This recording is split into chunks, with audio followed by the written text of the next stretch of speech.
क्यों animal based protein sources को high quality protein sources माना जाता है and plant based protein sources क्या सही में प्रोटीन के सोर्सेज हैं? Hey guys, welcome back, hope you all are doing well. तो आज की वीडियो में हम दो टॉपिक कवर करेंगे, जिसमें से हमारा पहला है कि क्यों एनिमल बेस्ड प्रोटीन सोर्सेज को हाई क्वालिटी प्रोटीन सोर्सेज में इंक्लूड करा जाता है एंड सेकंड टॉपिक हम यहाँ पे कवर करेंगे कि क्या प्लांट बेस्ड प्रोटीन सोर्सेज सही में प्रोटीन के सोर्सेज हैं। एनिमल बेस्ड प्रोटीन सोर्सेज जैसे कि chicken, meat, fish, egg, milk, इन सभी को टॉप पे रखा जाता है जब हाई क्वालिटी प्रोटीन सोर्सेज की बात आती है।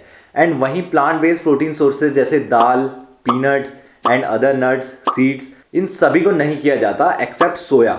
देखिए, सबसे पहले समझते हैं यहाँ पे प्रोटीन के बारे में कि प्रोटीन कैसे बनता है। देखिए, प्रोटीन बनता है 20 अमीनो एसिड्स से मिलकर, जिसमें से 9 होते हैं हमारे एसेंशियल अमीनो एसिड्स और 11 होते हैं हमारे नॉन एसेंशियल अमीनो एसिड्स। अब 9 एसेंशियल अमीनो एसिड वो होते हैं जो हमें बाहर से फूड से कंज्यूम करने पड़ते हैं एंड 11 जो हमारे नॉन एसेंशियल अमीनो एसिड्स हैं वो हमारी बॉडी खुद प्रोड्यूस करती है, या हम कह सकते हैं कि हमारी बॉडी में पहले से प्रेजेंट है। तो गाइस, ये तो हो गई हमारी प्रोटीन की बात। अब हम बात करते हैं कि क्यों एनिमल बेस्ड प्रोटीन सोर्सेज को ही सिर्फ हाई क्वालिटी प्रोटीन सोर्सेज में इंक्लूड करा जाता है, इंक्लूडिंग सी फूड।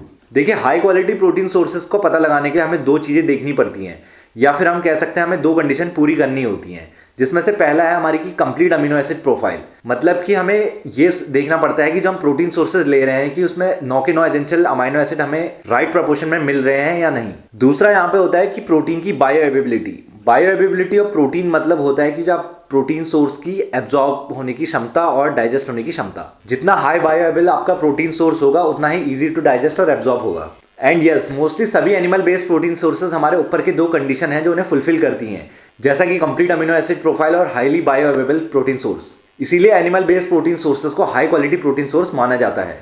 अब बात करते हैं यहाँ पे सोए की। सोए से मिलने वाले सभी प्रोडक्ट जैसे सोया चंक्स, टोफू, टेम्पे, ये हैं तो plant based protein sources, but इनमें complete amino acid profile present है with adequate proportion. And guys, soy को लेकर किसी और टॉपिक पे बात करेंगे, अभी बढ़ते हैं हम अपने आगे वीडियो में।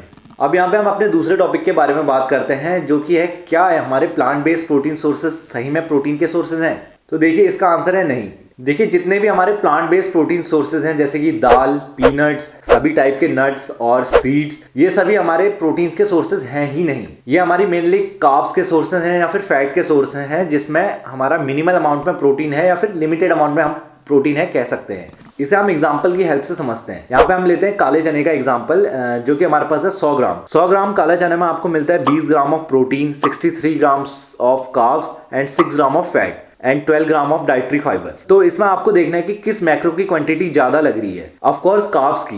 तो आप इससे क्या समझ रहे हैं? देखिए, ये मेनली कार्ब्स का सोर्स है with limited amount of protein.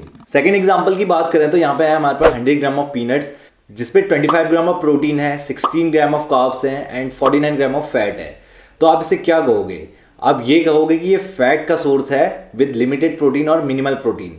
So guys, at the end में आपको इस वीडियो के थ्रू और जितने भी मैंने एग्जांपल्स आपको दिए उसके थ्रू मैं आपको क्या समझाना चाह रहा हूँ कि जितने भी हमारे प्लांट बेस्ड प्रोटीन सोर्सेज हैं एक्सेप्ट सोया, जितने भी हमारे प्लांट बेस्ड प्रोटीन सोर्सेज हैं in comparison to animal based protein sources, they all are the source of either carbs और fat with limited amount of protein और minimal protein. And animal based protein sources हमारे जितने भी हैं mostly सभी क्या है, कंप्लीट प्रोटीन सोर्सेज हैं विद हाई बायोलॉजिकल वैल्यू।